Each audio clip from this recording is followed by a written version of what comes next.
পূর্ব বর্ধমানের মালডাঙ্গা থেকে কাটোয়াগামী রাস্তার ধারে মালডাঙ্গা এলাকায় একটি পেট্রোল পাম্প কর্তৃপক্ষের তরফ থেকে জলছত্র কর্মসূচির সূচনা করা হলো।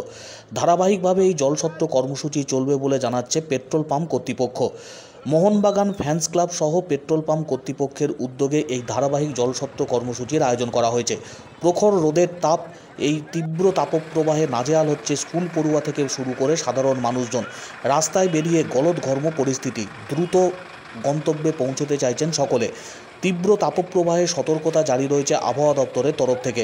স্বাভাবিকভাবেই অস্বস্তিকর আবহাওয়া নাকাল হচ্ছেন মানুষজন রাস্তায় বেরিয়ে। এই অস্বস্তিকর আবহাওয়ার মধ্যে ক্ষণিক স্বস্তি দিতে মালডাঙ্গা এলাকার একটি পেট্রোল পাম্প কর্তৃপক্ষের উদ্যোগে ধারাবাহিক এই জলছত্র কর্মসূচির সূচনা করা হলো। যতদিন পর্যন্ত এই তাপপ্রবাহ চলবে ততদিন পর্যন্ত এই জলছত্র কর্মসূচি ধারাবাহিকভাবে আয়োজন করা হবে, এমনটাই জানাচ্ছে পেট্রোল পাম্প কর্তৃপক্ষ। বিভিন্ন যানবাহনের চালক, বাসের চালক, বাসের যাত্রী সহ অন্যান্য সাধারণ মানুষের হাতে তুলে দেওয়া হলো ঠান্ডা পানীয়। এই অস্বস্তিকর আবহাওয়ার মধ্যে ঠান্ডা জল পেয়ে স্বাভাবিকভাবেই স্বস্তিতে পথ চলতিরা। তীব্র গরম, নাকাল পরিস্থিতি, সকাল থেকেই প্রখর রোদের তাপ, এক ফোঁটা বৃষ্টির জন্য সকলেই প্রত্যাশা করে রয়েছেন, কিন্তু বৃষ্টি কবে হবে সে বিষয়ে এখনও পর্যন্ত সঠিক করে কিছু জানায়নি হাওয়া অফিস। এই পরিস্থিতির মধ্যে গলদঘর্ম পরিস্থিতি সকাল থেকে। মানুষজনকে স্বস্তি দিতে বিভিন্ন জায়গায় এই জলছত্র কর্মসূচির আয়োজন করা হচ্ছে। এবার মালডাঙ্গা থেকে কাটোয়াগামী রাস্তায়, যেখানে প্রতিনিয়ত বিভিন্ন মানুষের যাতায়াত এবং একটি পেট্রোল পাম্প কর্তৃপক্ষের তরফ থেকে আয়োজন করা হলো এই জলছত্র কর্মসূচির। জলছত্র কর্মসূচি চলছে।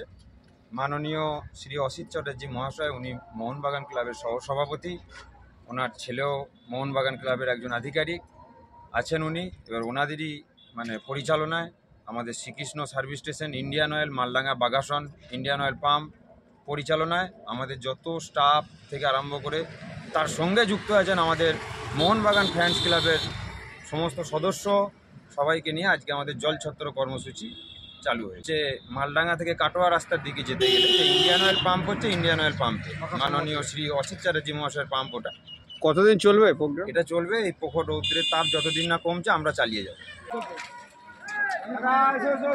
ইন্ডিয়ান অয়েলের পাম্পে তেল ভরতেছিলাম। এখানে জল খাওয়ানো হচ্ছে রোদের জন্য আর তাপের জন্য, সবাইকে জল খাওয়ানো হচ্ছে।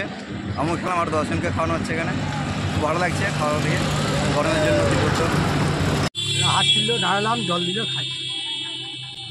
এখন যাচ্ছেন কোথায়? গোবর্ধনপুর। হলো ঠান্ডা হলো আবার। আপনার পেছনে গাড়িটায়